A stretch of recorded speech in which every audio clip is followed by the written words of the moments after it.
times, and this is the famous. I'm calling it famous, whether or not it actually is famous. The famous giant growth, that Yeah, lovely, hell yeah. lovely fourth edition giant growth, and I want to see if we can get another giant growth victory. I would like that. Well, the Gruul aggro deck is certainly capable of it. We're going to get some mulligans here, but it has been one of the more interesting decks. Look, it's got to be good if we're starting with standard here, right? Because it has been a lot of fun to watch this Flick Shot show off decks. I'll say that. That has been a treat today. And this Gruul aggro deck is a good example of them. And as far as when it comes to blue-white control, hey, this is an exciting weekend. If you're an Azorius mage, as you can see, any format you want, it's viable.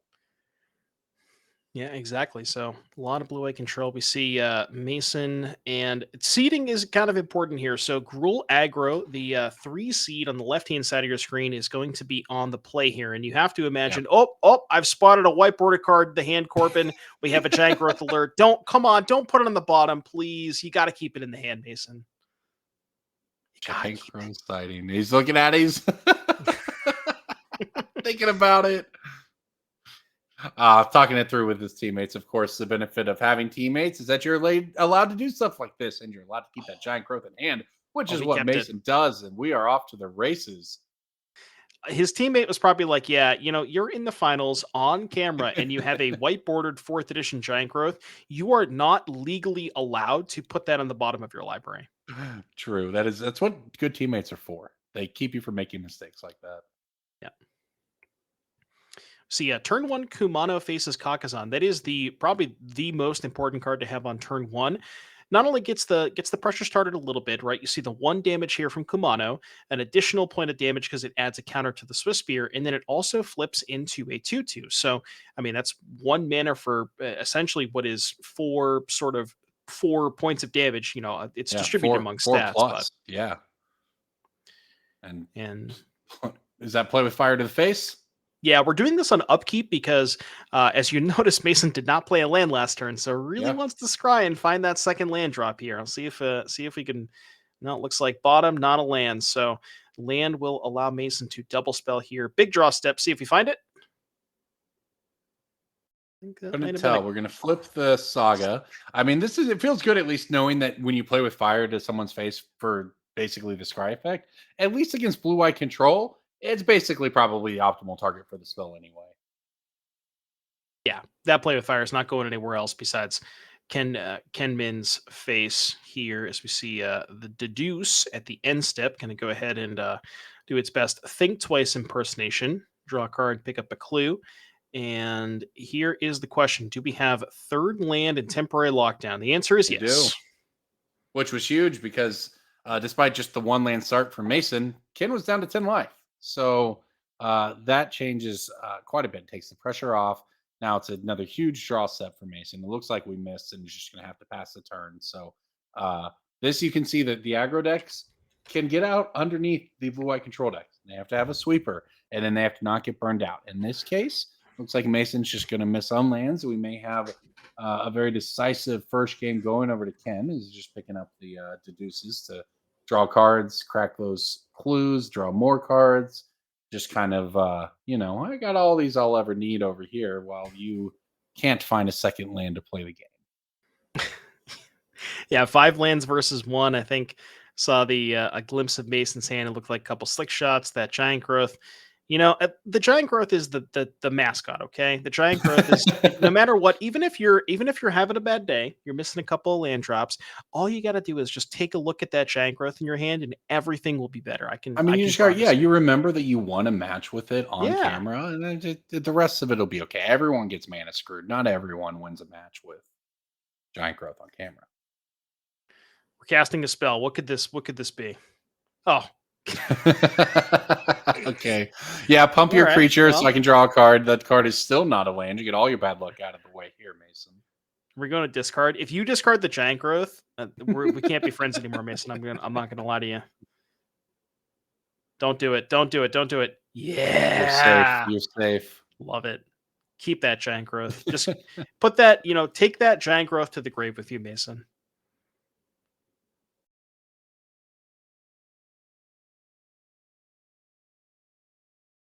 All right, Ken trying to figure out just let's close this one out. We'll get there. Just gonna discard the hand size, and there we go. Mason picks him up. First game goes over to Ken Manuel, and it is time to move over to the Pioneer match where Justin Brickman's Blue White Control is against AJ Grinke's Esper Reanimator. We've seen both these players the last few rounds play their decks to a really high level, and This here we is go. I'm Pioneer. sorry. We actually Yeah. went another one down.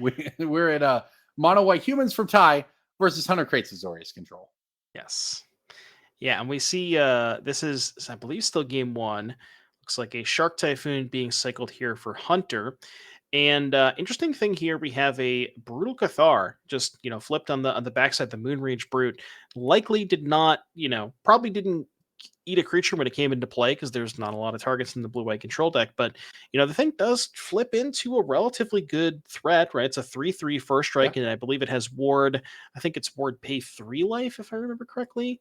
So relatively hard to kill threat here, outside of something like a sweeper. But if you want to target that thing, you got to pay a little extra life. All right. So we've watched Ty kind of struggle up against these bigger decks in previous rounds, and going to try to fight through the same here as March of Otherworldly Light takes that outline. You do have, as you mentioned, the Transform Werewolf along with the token. Also, a couple Mutavaults we want to keep note of. Yeah, Mutavault also very, very important against this blue-white deck because there are a lot of sweepers, Temporary Lockdown, Supreme Verdict, Sunfall, all those kinds of things, and none of those touch Mutavault. So very, very good here for Ty as we see the Moonrage Brute get into the red zone, presumably attacking Hunter and not the Narset. That's The right. mono white deck usually doesn't really draw that many extra cards, so you don't care too much about the Narset. Okay, well, here you go. We've got another Brutal Cathar, Moonrage Brute here. So Oh, we're going to swap it back, right? yeah, so Becomes it A. ETBs as the brute, but then because Ty casts 2 spells, Right. then when it comes back, it flips back to the Brutal Cathar and eats the token alongside it. I know, not confusing at all. Day night, totally, totally fine mechanic to keep track of. Nothing difficult at all about it. Fun mechanic for sure. I saw somebody say the most evil way to leave a commander game is introduce day night and then scoop. And you know what? I feel that. Yeah, makes sense. It's really good when it comes to Brutal Cathar, though, right? This card is Oh yeah. very, very powerful. It's very easy to set up situations where it transforms back into the front side and you get to exile something else. And in this case, you're exiling tokens. It's even more powerful. Yeah, this matchup is not one where the front side does a ton because there's not a lot of creatures on the side of Hunter. But what you can imagine a matchup like, say, a mono white mirror match or something, where if both players are frequently casting like 2 spells Yeah. and then you take a turn off, and the mono white deck has so many cheap, 1 drops and cheap cards that it can kind of control the flipping of the Moonrage Brood, and very, very capable of just kind of turning it on and off whenever it wants to. Also, we See. saw the Mutavaults come in. Hunter falls all the way down to 2 life, trying to find a way out of this. And you mentioned it about how good the Mutavaults are. Even if you can answer the board, you have to be able to answer lands. Hunter can't, and that's a game one.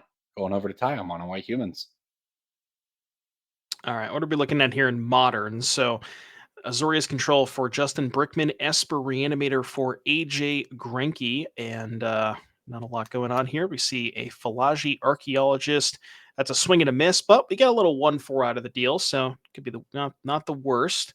And yeah, I wonder. I think this might be the correct life total. So Brickman's all the way up to 23. It's a pretty high life total here for blue white, and not a lot going on here for AJ.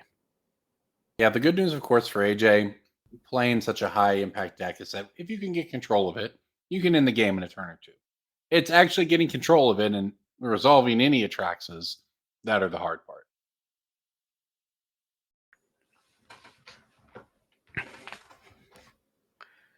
Looks like we have a flashback Faithful Mending, discarding a land and another copy of Mending. Kind of cool as a way to just like, the second Mending is kind of good to discard to the first one because Mhm. they do work pretty well with each other, where it's like you want to flashback the one, and then if you have an extra one in your hand, instead of casting it, you because normally Right. you have to just actually cast at the front half. But when you're just discarding it to another one, you're not losing it. You're not losing out on as many cards. You're just filtering at that point. It feels very, very good. Yeah. That's for sure. So tainted indulgence here. Now there is. Correct me if I'm wrong. I think it's you have to have 5 different mana values. Let me take a look at this card. I'm gonna I full believe screen. that is correct. In which case, you don't have to discard. In this case, it can be well, it can sometimes be used as a discard outlet. And I saw an Atraxa, Well, so what's funny about this? There was 5 mana types in AJ's graveyard, but yeah, drew the Atraxa, so you would prefer to discard the Atraxa, and this is a one instance where you actually can't discard it. yeah, very possible Uh, because there's a Goryo's Vengeance in hand for AJ. yeah. Yeah. One, two, three, four, five, six, 7 mana. Well, that Atraxa will be on the menu at some point here in the future, but it looks like Justin. Now we don't know exactly how many cards Justin is working with here. Are we casting Lorien Revealed? Looks like we might be. We're We tapping some are. mana. Yeah, there's Lorien revealed hitting the stack. Question is, do we have the green source in play for AJ? Looking at the deck list, there is a copy of Hedge Maze, and I believe that is the only green source. Now, I know that those lands have some new fancy artworks, Those are but see, yeah. I don't know if we have the Hedge Maze in play. And this is a situation where, okay, I guess we can just discard it to the flashback mending if we want to. But I was going to say this is a situation where because the game has gone on for so long, if that hedge maze was say discarded earlier to like an earlier copy of Mending, and you don't Mhm. have the hedge maze in the deck anymore, you cannot hardcast the Atraxas because there's that only that one green source. Right. Yeah. Well said. And as it turns out, Atraxa hits the graveyard. Goryo's Vengeance hits the stack. Counterspell sends it to the graveyard as well. Um, I guess AJ gets to attack. That is a plan. But Justin was able to keep the stack clear again, keep those Atraxas from getting in play. No triggers for AJ to refill his hand. Brickman on just a couple of cards, though. Looks like maybe 3 cards over there.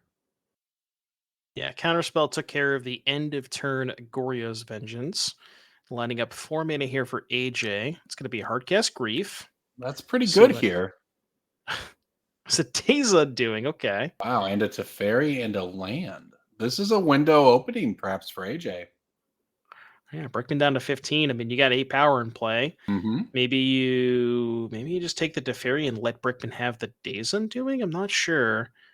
It's a question of, do you want to just like, are you okay with Brickman resolving the Days Undoing and just be saying, okay, well, we both get 7 cards, but I get the first crack at it? And it looks like AJ is not a big fan of that, which I think makes sense because you are far enough ahead on board that you don't want to give Brickman more cards. Yeah, all you need is for Brickman to miss a draw step or two, and you should be able to close this one out. That's what you're hoping for, at least. Which honestly would be a win if you tell the Esper Reanimator player, hey, it's going to be turn 12 or whatever, and your blue white opponent is going to have not let an Atraxa resolve. How do you feel? You wouldn't have felt good about that hypothetical game, but as it turns out, AJ very much has a window here. Very, maybe perhaps narrow path, but certainly a path towards victory if Justin can't find a sweeper. Looks like Justin breaking a fetch land, getting an archive, do a little bit of surveil action. And we will have to see. I guess it came into this game pretty late, so not entirely sure how many copies of, say, Goryo's Vengeance that AJ has gone through, maybe how many are Right. left in the deck or anything like that. Um, we shall see. All right, so we're going to send a fierce guardianship. I'm sorry, wrong free counter Fierce spell. Guardianship. Whoa. Force a negation. Wrong free counter spell. My bad. Send that one Uh, over to the graveyard for Justin and play a land, but no gas at all for Justin in this spot right now. It is wide open for AJ. yeah, heads up play here for AJ. Went draw step, ephemerate the grief, which means that even if Brickman had drawn a good card, would have gotten it off of the ephemerate the grief. And then upkeep can ephemerate the rebound is going to target the Philologic Archaeologist, get another additional card, and found it to ferry off the Philologic Archaeologist, and that one's pretty good too. Yeah, this is all really, really strong stuff from AJ here. I mean, you're obviously in a spot where the Azorius player is kind of flooded out, but hey, that's what you want to do is run them out of cards so they have nothing left but a bunch of lands.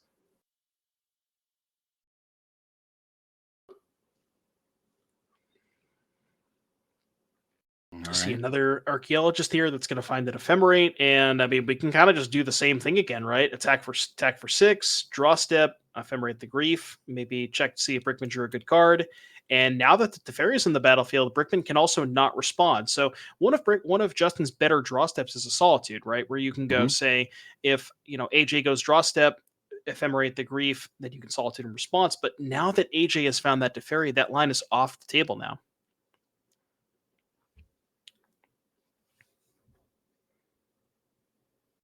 All right. Can Justin find a way out of this, or is he going to be the first of his team to drop a game here? Which it looks like that might be the case because Island off the top means game one goes over to AJ Gringo and Esper Reanimator. That feels like a really clutch win for their team. Obviously, you dropped both of the first 2 games, which is where you don't want to be. But on top of that, picking up a game one win with Reanimator feels like a good position to be. So moving over back to Pioneer, I love that Ty has brought in Containment Priest. Now I'm going to take a look at the deck list for Hunter. I'm pretty sure this is just Grizzly Bears with Flash, but let's look at the deck list here for Hunter real quick. Yeah, I'm not seeing a ton else here, but you know what? Turns out just having a flash threat is pretty good against this blue eye control deck because Yeah. you don't necessarily want to commit mana into their counter spells or into their sweepers. So, having mana up represents, say Hunter goes for a sweeper, kills a couple of creatures, and then ties like, okay, well that's fine. I can rebuild. End step priest, untap, play some more Yeah. stuff, and helps you kind of rebuild a little bit faster. No Settle the Wreckages, I think, either to worry about. So you've Yep. also got Mutavault to clear the way against the sorcery speed wipes. Like this Wandering Emperor at instant speed is very good here, of course, as it gets rid of a creature and you're going to get on top of it. But it's certainly not Settle the Wreckage at that 4 mana spot. So all right, the follow up though is a wedding announcement from Ty, and that unlike the earlier game when we saw it when it was maybe a little in a medium spot, this is an extremely good wedding announcement. Oh yeah. Yeah, two creatures already attack this turn. Supreme Verdict, yeah, I mean it's pretty good. You get a little 2 for 1 here, but then you already have the Mutavault to be able to sort of rebuild. And the wedding announcement is going to bring alongside it more tokens, eventually flip and get a little bit more pressure on the battlefields. Have to see what Ty is working with here. Wants to try to kill that Emperor, but doesn't really have the luxury of doing so because of that 2/2 token. Right. Now, if we have something like a lieutenant, we can put a counter on the Mutavault to be able to look at And that. there you go. You called it. Lieutenant, put a counter on Mutavault. You should be clear to attack the Emperor and put a decision to Hunter here. I like how the wedding announcement Yeah. turns sideways. It's a very aggressive I like wedding that. announcement. Yeah, get some opalescence in play. All right, looks like the chump block is the play for Hunter there. So values untapping with the Wandering Emperor, which he's going to do. See, I no more see. lives in hand at least.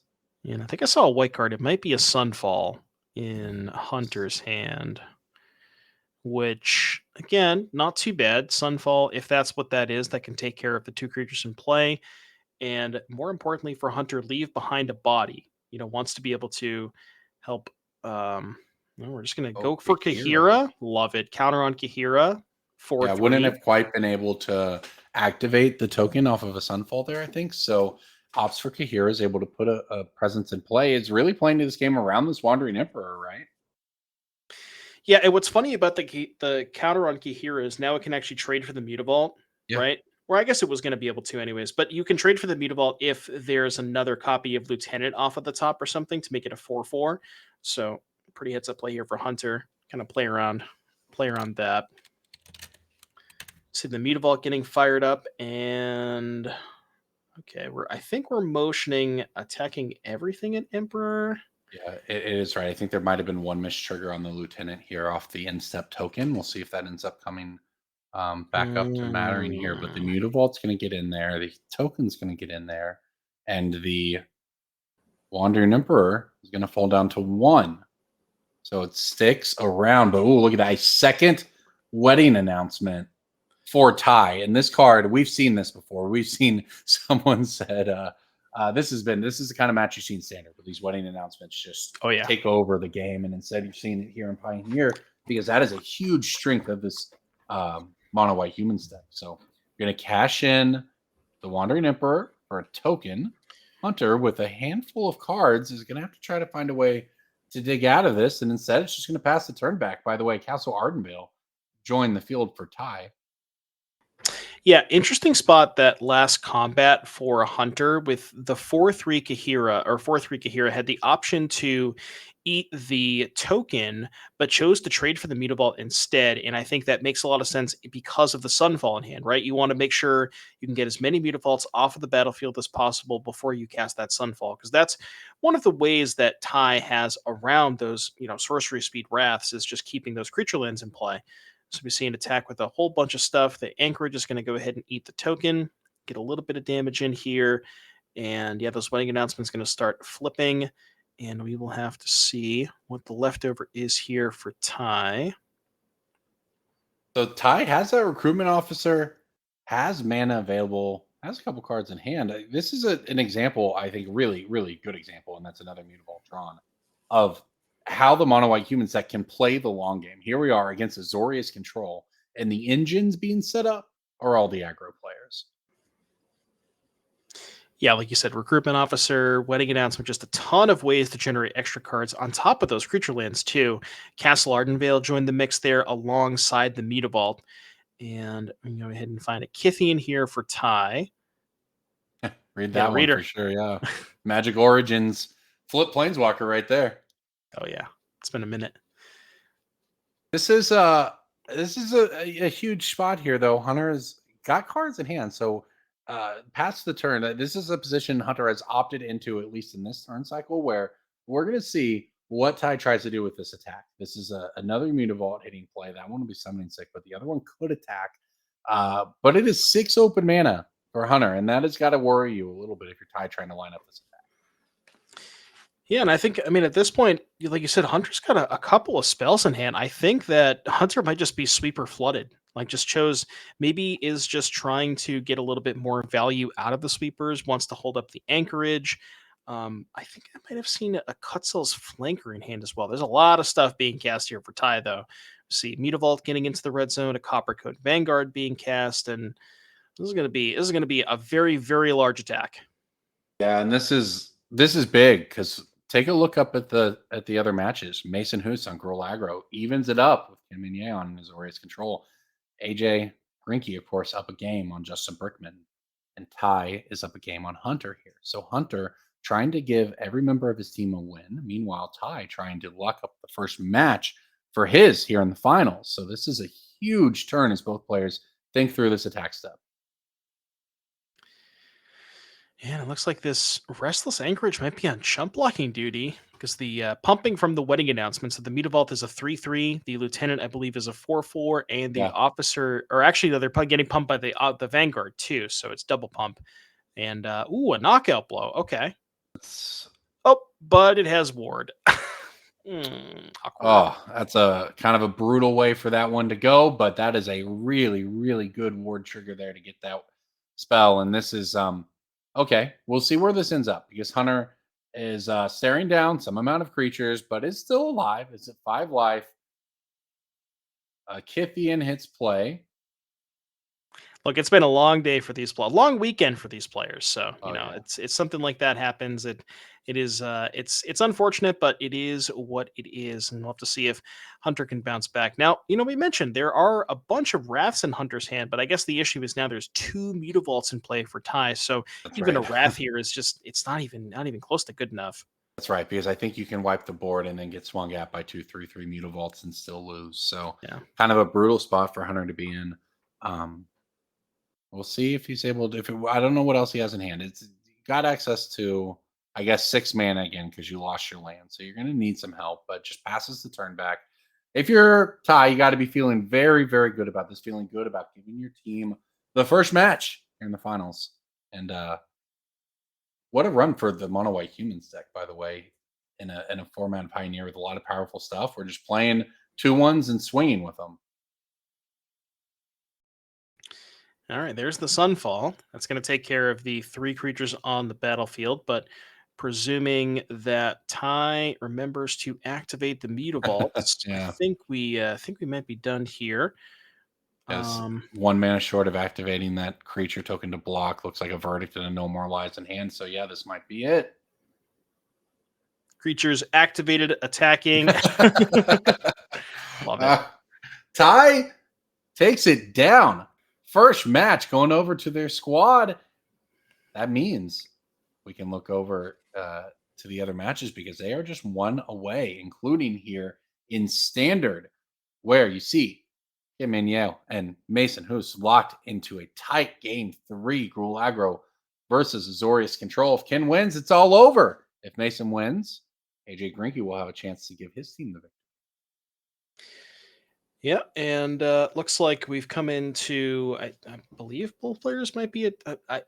I'm not sure what the life totals are. It's showing 2020. We'll have to see if that is the current and correct life totals. But Yeah. there's been a few spells this cast this game, so I would presume that that is not the case.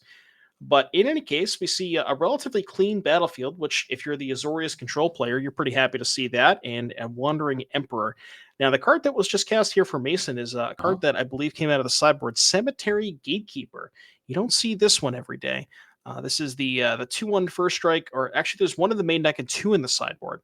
So you can exile a card from a graveyard, and then whenever a player plays a land or casts a spell that shares a card type, they take 2 damage. So kind of a way to punish the control player for playing additional spells. And we see a lockdown is going to take care of that one. Yeah, and it gives you a little additional burn to the face, right? Because that's certainly a thing that we see come up once these decks start to stabilize the board and start hiding behind tokens. You really just want a little bit of damage that can go upstairs at times, and that's a big part of it. So that said, this is, I mean, Mason's sitting on 3 lands here. Meanwhile, Ken has access to plenty and a couple of cards in hand. So both players looking pretty low on resources, honestly. So Mason's just going to have to try to find a way to sneak through for those last 9 points of damage. This is a tight spot.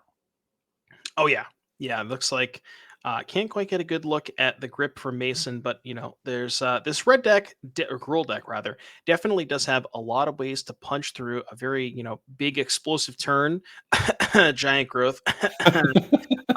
So we'll have to see, what exactly Mason can put together. And, something like a slick shot show off and a monstrous rage that can present a lot of damage. Combine that with another pump spell or maybe in a monastery Swiss spear. And I cannot tell you what that. I think it's pick your poison. Yeah, it Oh, looks there's that no way because chances. temporary lockdown is going to go away, which is, of course, going to bring back the cemetery. Creature to exile, another one. Yeah, what's funny is I think you really want to target instant or sorcery with a gatekeeper because there's a lot more of those Mhm. than any other card type. Now, I want to pull up Cemetery Gatekeeper. I think it's any graveyard. Yeah, any graveyard. So, and I believe there are instants. Yeah, I think there are instants in Masons. So maybe could have exiled like something like a Lightning Strike or the Snakeskin Veil, but actually choosing to go with the Wandering Emperor instead.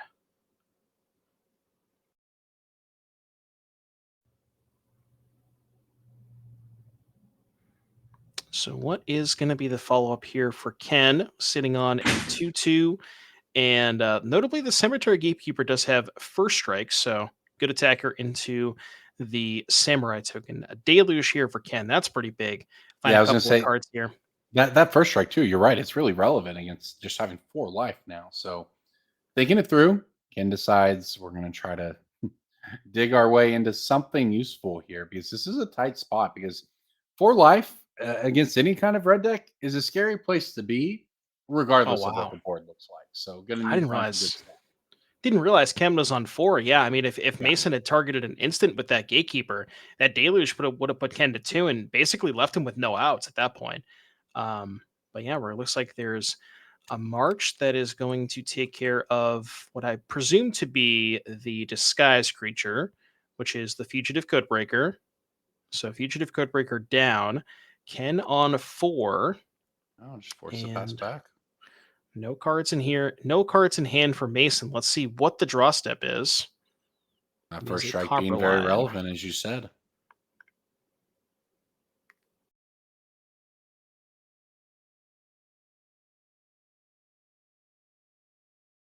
All right, looks like 1, 2, 3, 4, 5, 6, 7, 8 mana available for Ken.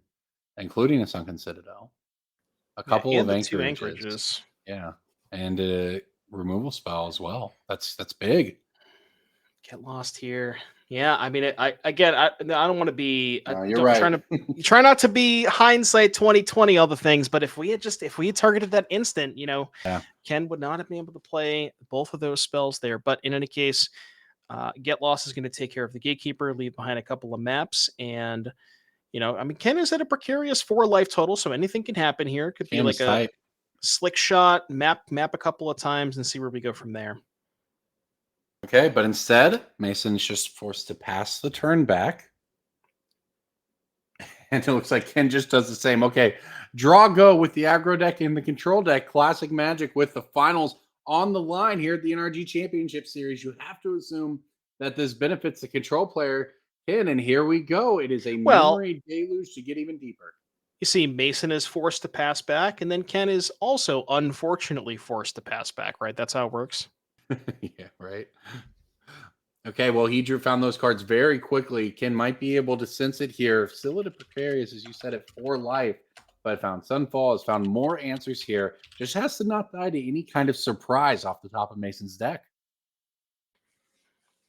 Yeah. Now there are burn spells in Mason's deck. Ken at 4 life. There's 4 Play with Fire, 3 Lightning Strikes, 4 Kumano faces Kakazan, and then the haste Hmm. creatures as well. The Slick Shots, the Fugitive Codebreaker, Swift Spear. So there is a lot of potential for Mason to draw a couple of burn spells in a row here, but I feel like time is dwindling and we're going to need to draw those burn spells sooner rather than later. You're right, because here comes the Wandering Emperor putting a token into play, another card for Ken. This starts getting in there. But even perhaps more importantly now, as the mana open is Ken's ahead on board. Now all of your ground creatures are cut off. You don't have, I don't know that you have 4 damage to the face. But here we go. Mason's going to try to get Ooh. onto the battlefield. Yeah, this is an end step Seek the Beast, which we assume it's not going to resolve, but if it did, then that would get Mason a couple of cards here. Mhm. Ken debating on how he wants to answer this. Presumably, we'll just go 3 steps ahead, counter plus draw. Looks like that is the modes. I'm guessing. Yep. Pick up a couple of cards. This is Cryptic Command, right, Corbin? It is very close. I don't know how many people watching at home played during the era of Cryptic Command, but it felt like there were no good options. You try to move to combat, you failed. You try to attack, you try to draw, you failed. None of it worked. And that is kind of what 3 steps ahead does. And it's looking like it's going to send Ken to a good spot in this game here as Mason tries to fight back with another one. And this one does resolve Exiles. Wow, look at Oh, that. okay, okay. That's a haste creature plus a burn spell. All right, 2 spells off the top from Mason. So Mason on 12, Ken on 4. What are we going to start with? So we're going to start with a Swift Spear that presumably will resolve. Now, Ken does have a copy in Normalize, so you could normalize the Swift Spear, but you probably don't want to do that because I think you'd much rather just normalize the Lightning Strike, but we are thinking about this. Yeah, you don't want to fall to 1 life. That said, you can, yeah, because if you let this thing resolve, you can just block.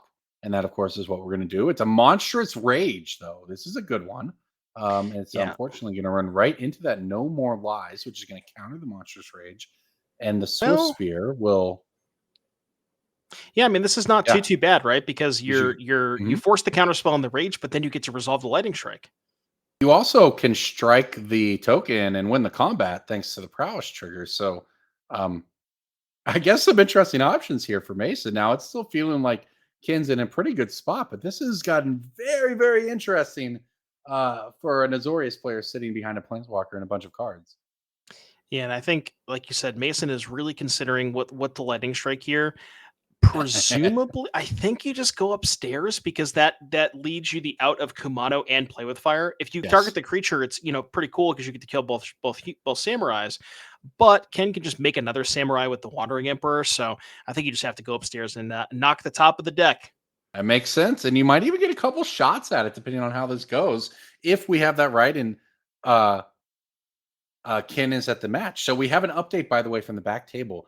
AJ Greeky on Esper Reanimator was able to take down the modern match. And that means with ties win on the third table, it is tied up with each team having 1 victory. In this game, is in game 3. This match is. So this is it right here. Ken Minez at 1 life. Mason is at 11, staring down a couple of cards, looking for something off the top of his deck to finish it. This is for all the marbles here at the Team Trio Showdown here in Indianapolis. All right, knock at the top of the deck. Is it a burn spell? Let's take a look here for Mason. Now, even if there is a creature off the top, we still have the maps to be able to find more stuff. That's right. Oh, There's a we have the creature. creature off the questing druid, right? So we can use the questing druid to use the map. So Mason is going to get a couple of looks at it. Top card. That's a slick shot. Oh, Interesting. No, we can't keep that because of the restless anchorages. So right. I would presume you just snap that one to the graveyard. There's 2 anchorages. There's almost no way you can keep this. Mason's thinking about it. Hmm. Okay, we're motioning. Huh. Now what's going on? Are we keeping it? I guess we must Interesting. have because here comes a second explorer to get another counter on it. I would assume we're still keeping it on top. So Hmm. okay, the creature in play is now quite large, and wow, this is an interesting line for Mason. He's going to have some more shots at it. By the way, also has the biggest creature in play. Oh my god. Oh no. So what happened there is wow. Mason so Ken went for Oh 7 mana for a man. deluge. Ken had 2 mana left open and Uh Mason huh. went for play with fire, but Ken did have the phantom interference to counter it. So Wow. if Mason just didn't use that second map to be if Mason didn't use the second map, he would have had 2 mana to pay for the phantom interference. What a crazy game. Wow. What a wild finish. And you know what? Hey, it is still not over because the turn has just gotten passed back to Mason Oos. Yeah, I mean that's the thing about blue eye control, you know. It's like you get into these spots and there are okay, we're gonna plot this. I like that. You get into these spots and it's just a little bit hard to close out the game. So that's gonna be a Cutsil's flanker, presumably gonna gain 2 and scry 2. That's gonna put Ken up to 3, Yep. which fortunately for Ken does get him out of range of out of range of a lot of the outs. No more play with fire, no more Kumano. Just looking at that last copy of Lightning Strike because there's only 3 in Mason's deck list. So 3 Lightning Strikes, 2 of them down. That's a 1-outer. Yeah, that was just a huge sequence of events, and you nailed it there with Ken. Just those players fired that off so fast. Mason, I think, thought that they had it, and Ken just able to get the counter in, and now more tokens hit play. The life is back up to 3. Can Mason get the miracle top deck, or will Ken finish it off? There's a lot of cards in hand. It's looking Mm. very good for his player. Yeah, I think I saw two copies of 3 Steps Ahead in Ken's hands. So presuming that we hold up mana, then even if Mason does drop back to back out, it's probably not going to be good enough with those 2 counter spells. So And and there we go. The actually, this might just anchorages are be a getting lethal attack. activated Yep. as well. The end. That is it. Kim and yeah, Justin Brickman, Taisha Talley, they win your NRG Team Trios 10K Showdown here in Indianapolis. What an amazing match that was. Every one we got to watch throughout that finals. Back and forth, some incredible stuff. Yeah, that was a crazy set of matches to watch. I think that last game of that standard match, those last couple of turns was just so many different Hmm. things to think about. With like, you saw that there were the map tokens that were activated.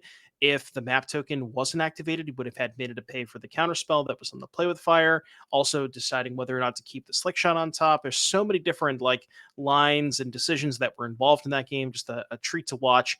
And congratulations to our winning team.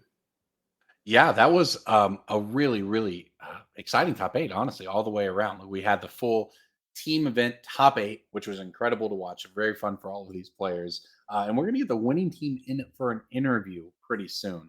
But yeah, I mean, talk about how much fun it is, Devin, to play. We talked about how much fun it is to play an event. How much fun must it be to win an event with 2 of your friends and to share the team victory? Yeah, I mean, team events are amazing for what they are. Just getting to play Magic with 2 of your best friends, and that camaraderie that you get to have. And like I said, it's all about the gathering. But winning the event with 2 of your friends has to be an incredible feeling. I mean, I have never won an event in my life, so I wouldn't know what that would feel like. But yeah, I'm sure it's got to be great. Yeah, I mean, and I think we're going to get him into the booth too to talk to him. But it's going to be a fun car dinner afterwards. That's what makes these events uh, or team events coming to you later this year. uh, traveling around the country, you can get, and with your friends, of course. The side events too have prizes sponsored by Old to do when you come out to the shows, and that is why we get a to get to your neck of the woods and bring you some. Absolutely. Yeah, it looks like players are just getting down into the interview area now, and players are getting headsets on. We are almost getting to the interview. So, just a moment here while we get them all situated. Here we go. Look at this. Congratulations on winning the team showdown here. How does it feel? Awesome. Oh my god. Pretty Today's good. been a roller coaster. Stressful. Yeah, it's been a wild one. Yeah, we were like very happy to get this last one. I could not have felt more deflated in my match. So teammates carried hard. That's the joy of team events, right? Yeah. You all have had gotten all day to play each other, kind of carry each other, and help each other through the hard rounds. Speaking of carrying, We're pointing over here. Yeah, let's hear it. Yeah, we were playing to get Ty and up the leaderboard, but we'll just take the easy way to champs. right? Like this kid playing mono white humans like nobody's business. Its demise is greatly exaggerated. It's true. Beat Phoenix 4 times? No, I went 3-1. 3-1. Like That's pretty good. We watched a lot of the mono white human deck throughout the top 8, and it was very fun to watch battle and the mutavaults keeping things interesting too. Late, it seemed like no matter what your opponents had for answers, you were able to navigate around a lot of it. Yeah, I think I drew really, really well, but also like control is a really, really good matchup, and yeah, I think it's still good. Still a good deck. Yeah, no, that very, very last match that we watched was the last match going on, which was Ken Min against Mason with the Azorius and Gruul deck. Talk to me about those last couple of turns, Ken, because you had to be sweating. You're at 4 life, you went down to 1 life. There's the questing druid that resolved. Talk to me through those last couple turns. It was so stressful. I was digging for counter magic that would work, but a large amount of the counter magic in blue-white control and standard is mana leak or quench, and he had plenty of mana to pay for it, so I was worried that I was just going to get burned out. I think I've played control a lot over the years, and I think I just know how to play against aggro pretty decently. And I feel like I did that pretty well there. Yeah, no, I mean that game looked great, and now, of course, you all are the champions with the qualifications and the prizes that come along with it. So, I mean, how does that feel? Like knowing you've accomplished it, and what's next for you from here? How do you go up from this? fantastic. It's been like 6-7 years since I've been in champs, so I'm excited to be back. It's a new age. The series is completely different, and I'm just excited to game with the best. Pretty swag. That sums it up well. Yeah. Well, Appropriate thank you response. all, and congratulations again. All right, thank you. Thank guys. you. Well, Kinda Devin, I swag. think swag indeed. I think we might be nearing the end of our time here. This has been a great event with you, and I think before we sign off, why don't we go ahead and talk through what is coming up next? Absolutely. So we will be catching you the next event in St. Louis. Be sure to tune in June 22nd and the 23rd. We're going to be having a Saturday 10K Modern Showdown, followed by a Sunday 5K Pioneer Trial. Like I said, follow the stream. Make sure you get those go live notifications you don't want to miss when we go live. But after St. Louis, we are going to be heading over to, I think it was Chicagoland. I did it right. July 13th and the 14th. Saturday Modern, Sunday Legacy, August 24th, 25th, Madison, Saturday Modern, Sunday Teams, September 14th and the 15th in Louisville, Saturday Modern, Sunday Standard, and November 2nd and 3rd, Indianapolis, Saturday Modern, Sunday Pioneer.